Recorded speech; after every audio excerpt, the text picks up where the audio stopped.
సదాశివసమారంభాం వ్యాసశంకరమధ్యమాం అస్మదాచార్యపర్యంతాం వందే గురుపరంపరాం.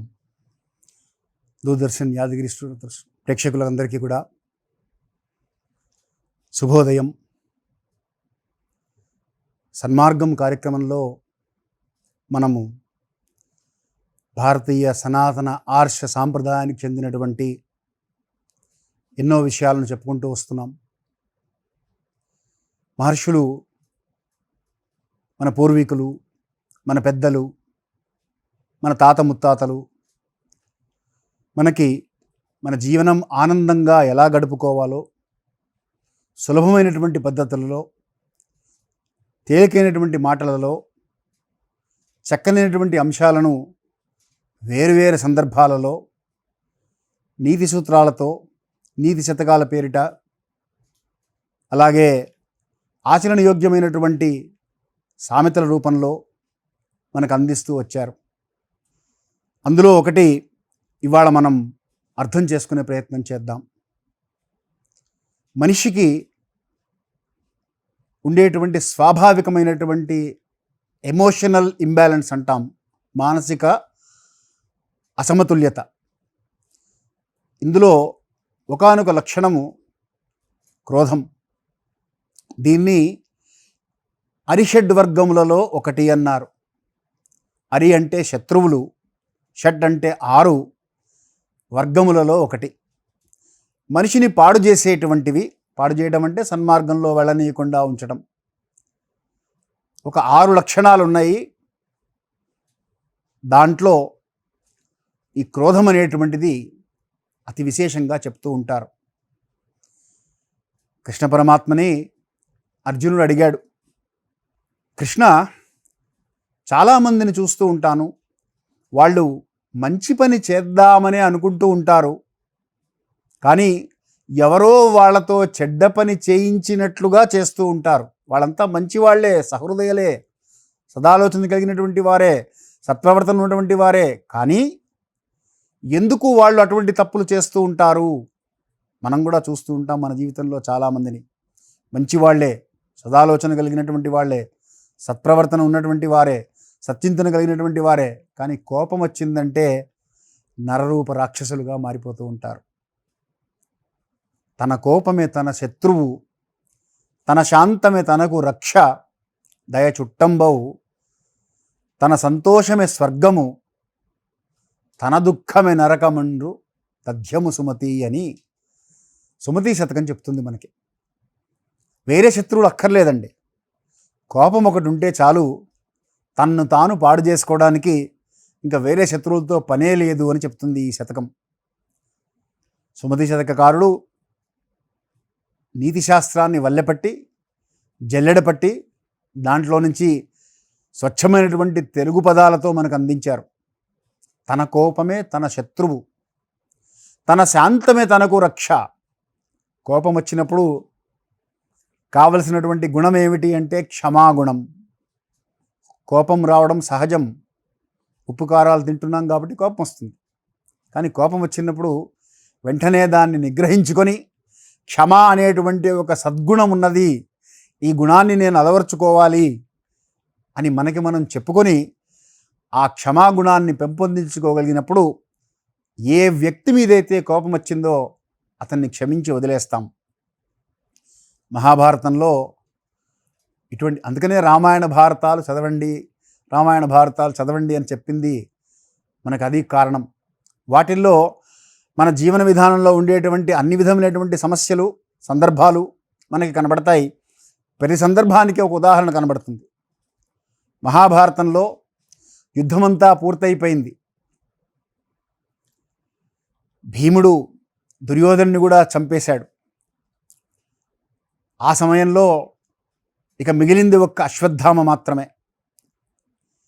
ఈ అశ్వత్థామకు పాండవులు లేకుండా చెయ్యాలనేటువంటి ఆలోచన కలుగుతుంది.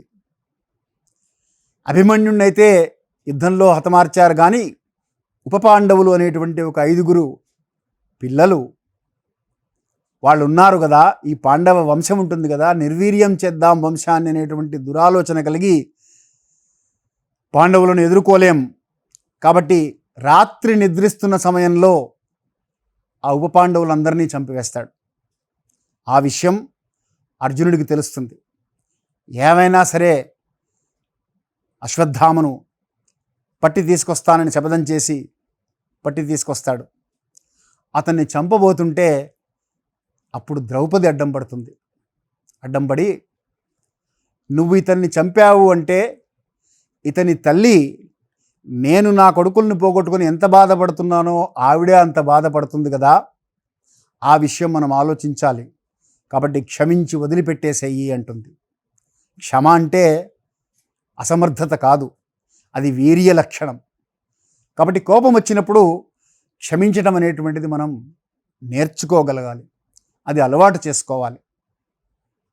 అందుకనే తన కోపమే తన శత్రువు, తన శాంతమే తనకు రక్ష, దయ చుట్టం అన్నారు. చుట్టం ఎవరన్నా ఉన్నది అంటే దయాగుణం కలిగి ఉండడం మన చుట్టంగా మనకి చాలా సందర్భాల్లో ఉపయోగపడుతుంది. దీనివల్ల ఏం జరుగుతుంది అంటే తన సంతోషమే స్వర్గము. స్వర్గం అంటే ఎక్కడో లేదు, శరీరం వదిలిపెట్టేసిన తర్వాత ఎక్కడికో వెళ్తాం, ఎక్కడో సంతోషంగా ఉంటాం కాదు. ఇక్కడ ఉన్నప్పుడే సంతోషంగా ఉండగలగాలి, అదే స్వర్గంలో ఉన్నట్లు. సంతోషంగా ఉండాలి అంటే క్రోధాన్ని జయించాలి. క్రోధాద్భవతి సమ్మోహ, సమ్మోహాత్ స్మృతి విభ్రమ, స్మృతిభ్రంశాత్ బుద్ధినాశో, బుద్ధినాశాత్ ప్రణశ్యతి అని గీతావాక్యం. ఈ కోపము వల్ల ఏం జరుగుతుంది అంటే సమ్మోహ అంటే మోహం ఏర్పడుతుంది. మోహము అంటే లేనిది ఉన్నట్టుగా భ్రమింపజేసేటువంటి లక్షణాన్ని మోహము అంటారు. ఈ కోపంలో ఉన్నప్పుడు మనిషికి ఆ మోహంలో పడిపోతాడు. జరగని విషయం ఏదో జరిగిపోయిందని, లేదా జరిగిపోతుందని, జరగకూడదని జరిగిపోయిందని ఏవేవో ఊహించేసుకుంటూ ఉంటాడు. ఆలోచన పటిమ తగ్గిపోతూ ఉంటుంది. కాబట్టి క్రోధాద్భవతి సమ్మోహ. ఈ సమ్మోహం వల్ల స్మృతి విభ్రమ అంటే గతంలో అతని ద్వారా జరిగినటువంటి మేలు కానీ సహాయం కానీ అన్నీ మర్చిపోతాడు. స్మృతిభ్రంశాత్ బుద్ధినాశ, దానివల్ల బుద్ధి నశిస్తుంది, తనను తాను నిగ్రహించుకోవడం మర్చిపోతాడు, పశువులాగా ప్రవర్తిస్తాడు. అందుకనే మీరు గమనించండి, కోపంలో ఉన్నటువంటి వారు గట్టిగా అరుస్తూ ఉంటారు. ఎందుకంత గట్టిగా అరుస్తున్నావు, నేను పక్కనే ఉన్నాను కదా అంటాడు అవతల వ్యక్తి. ఇద్దరు ప్రేమికుల మధ్య మాటలు చూడండి, గుసగుసలు మాట్లాడుతూ ఉంటారు. పక్కపక్కనే ఉంటారు కానీ అవతలున్న వ్యక్తికి ఏమీ వినపడదు. అంటే ఎక్కడ ప్రేమ ఉన్నదో అక్కడ స్వరము కూడా లేవదు, ఆనందంగా గడుపుతూ ఉంటారు. ఎక్కడ ద్వేషం ఉంటుందో క్రోధం వల్ల ద్వేషం ఏర్పడుతుంది, దాని ద్వారా గొంతు లేస్తుంది, అరుస్తూ ఉంటాడు. కాబట్టి క్రోధాద్భవతి సమ్మోహ, అది కూడా లక్షణం పనికిరాదన్నారు. అందువల్ల మహర్షులు మనకేం చెప్పారంటే, నాయనా కోపం రావడం సహజం, కోపం వస్తుంది, కానీ వచ్చిన కోపాన్ని ఉత్తమే క్షణికాత్ కోపం, క్షణంలో నిగ్రహించుకోవడం అలవాటు చేసుకో. కోపం వచ్చిందని ఆ కోపానికి నువ్వు వశుడు కాకూడదు, కోపము నీ వశంలో ఉండాలి. ఆ కోపాన్ని దుర్వాస మహాముని కథలన్నీ కూడా మనకు అలాగే కనబడతాయి.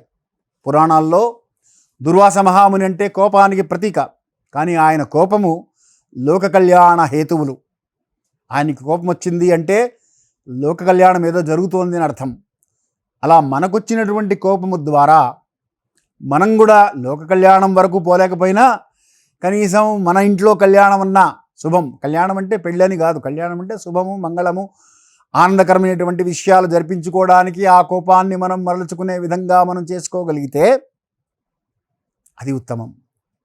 కాబట్టి ఉత్తమే క్షణికాత్ కోపం, క్షణంలో ఆ పరిస్థితి తెచ్చుకోగలగాలి. మధ్యమే ఘటికాద్వయం అంటే 2 గడియలు ఆ కోపాన్ని పెట్టుకోవడం, అది మధ్యముల లక్షణం అన్నారు. రామచంద్రమూర్తి రామాయణంలో మనకి ఇటువంటి సందర్భాలు కనబడతాయి. రాముడికి కూడా కోపం వచ్చింది. 3 రోజుల పాటు సముద్రుడిని ధ్యానం చేస్తే ఈ వానర సైన్యమంతా లంకా పట్టణానికి చేరడానికి దారి ఇవ్వమని కోరితే, నా అంతటి వాడు కోరితే నువ్వు దారి ఇవ్వవా అని సముద్రుడి మీద కోపం వస్తుంది రాముడికి. బాణం ఎక్కువ పెడతాడు, అప్పుడు సముద్రుడు ప్రత్యక్షమవుతాడు. స్వామి ధర్మమూర్తివి నీవు, రామో విగ్రహవాన్ ధర్మ సాధుసత్య పరాక్రమ అని కదా, నువ్వే ధర్మమూర్తివి, నా ధర్మాన్ని నేను నిర్వర్తిస్తున్నాను తప్ప నేను నీకు వ్యతిరేకిని కాదు అనగానే వెంటనే కోపం తగ్గిపోతుంది. అలాగే కాకాసుర కథ అని ఇంకొకటి ఉన్నది, అక్కడ కూడా కోపం వస్తుంది. కోపం వెంటనే ఉపసంహరించుకుంటాడు. రాముడికి వచ్చిన కోపం, రాముడంతటి వాడికి కూడా కోపం వచ్చింది, కానీ కోపాన్ని ఉపసంహరించుకున్నటువంటి లక్షణాలు కనబడుతుంటాయి మనకి. కనుక కోపం వచ్చినప్పుడు సన్మార్గంలో ఉండాలి అనుకున్నటువంటి వాళ్ళు వెంటనే సెల్ఫ్ ఎనాలిసిస్ చేసుకోవాలి. సెల్ఫ్ ఎనలైజ్ చేసుకొని ఈ కోపం వల్ల ప్రయోజనం లేదు అని అనిపించింది అంటే వెంటనే కోపాన్ని నిగ్రహించుకొని సంభాళించుకొని అవతలి వ్యక్తి యొక్క పరిస్థితిని అర్థం చేసుకొని ఆలోచన చేసుకొని తనకు తాను సమాధానం చెప్పుకొని క్షమాగుణాన్ని పెంపొందింపజేసుకొని తద్వారా కోపాన్ని నిగ్రహించుకోగలగాలి, కోపానికి వశుడు కాకుండా ఉండాలి. దీనికి ఘటికాద్వయం అన్నది, అంటే 2 గడియలు. ఒక గడియ కాలం సుమారుగా 24 నిమిషాలని చెప్తారు, అరగంట వేసుకోండి పోని. 2 గడియలు అంటే 1 గంటలో కోపం తగ్గించుకోగలగాలి. ఉత్తమే క్షణికాత్ కోపం, క్షణంలో కోపం తగ్గించుకుంటే ఉత్తముడు. మధ్యమే ఘటికాద్వయం, అధమే చ అహోరాత్రో అంటుంది. అహోరాత్రము అంటే 1 పగలు 1 రాత్రి. ఒక 24 గంటలు పెట్టుకోవయ్యా కోపం, అంతకంటే ఎక్కువ పెట్టుకోకు, అది నీకు ప్రమాదం. రేపు తెల్లవారింది, కొత్త రోజు ప్రారంభమైంది, కొత్త ఆలోచనలతో ప్రారంభం చేయాలి. నిన్న జరిగిపోయింది ఏదో జరిగిపోయింది, తెలుసో తెలియకో ఆలోచనతోనో అనాలోచితంగానో అర్థవంతంగానో అర్ధరహితంగానో ఏదో ఆ మాట అనేశాడు, అతను అన్న మాట గాలికి పోయింది, నేను దాన్ని మనసులో పెట్టుకోవడం లేదు అనేటువంటి ఆలోచన చేసుకొని ఆ కోపం నుంచి దూరం అయిపోవాలి. ఉత్తమే క్షణికాత్ కోపం, మధ్యమే ఘటికాద్వయం, అధమే చ అహోరాత్రౌ. ఇక లేకపోతే మాత్రం నీచేత్ మరణాంతకం అంటుంది. అప్పటిదాకా పెట్టుకోకండి కోపాలు. కోపాలు పెట్టుకుంటే దానివల్ల నష్టము మనం ఇందాకే చెప్పుకున్నాం, తన కోపమే తన శత్రువు. బ్లడ్ ప్రెషర్ పెరుగుతుంది, అనవసరమైనటువంటి ఆందోళనలు పెరుగుతాయి, మానసికంగా ఆందోళనతో ఉంటాడు, ఉద్వేగంతో జీవితం గడుపుతాడు. దానివల్ల ప్రయోజనం ఉండదు. మనసు ప్రశాంతత అలవాటు కాదు. ప్రశాంతమైనటువంటి మనసును కనుక అలవాటు చేసుకుంటే చక్కటి నిద్ర పడుతుంది, తద్వారా ఆరోగ్యంగా ఉంటాడు.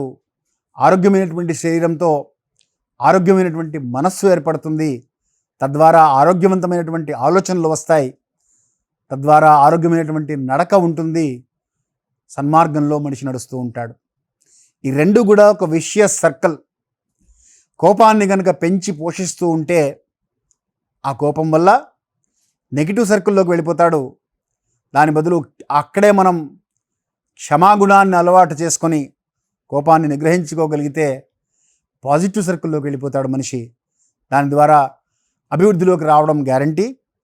తప్పకుండా సన్మార్గంలో అభివృద్ధిలోకి వచ్చి ఆ అభివృద్ధి ఫలాలు పొందుతూ సంతోషంగా జీవితాన్ని గడుపుకోవడానికి కోపాన్ని నిగ్రహించడం తప్ప, మేనేజ్మెంట్ అంటాం దాన్ని, యాంగర్ మేనేజ్మెంట్, కొన్ని ఉంటాయి జీవితంలో, వాటిని మనం ఏం చేయలేం. దాన్ని ఎలా మేనేజ్ చేయాలో తెలియాలి. ఒక అల వచ్చింది అంటే పెద్దగా సముద్రంలో తల వంచక తప్పదు.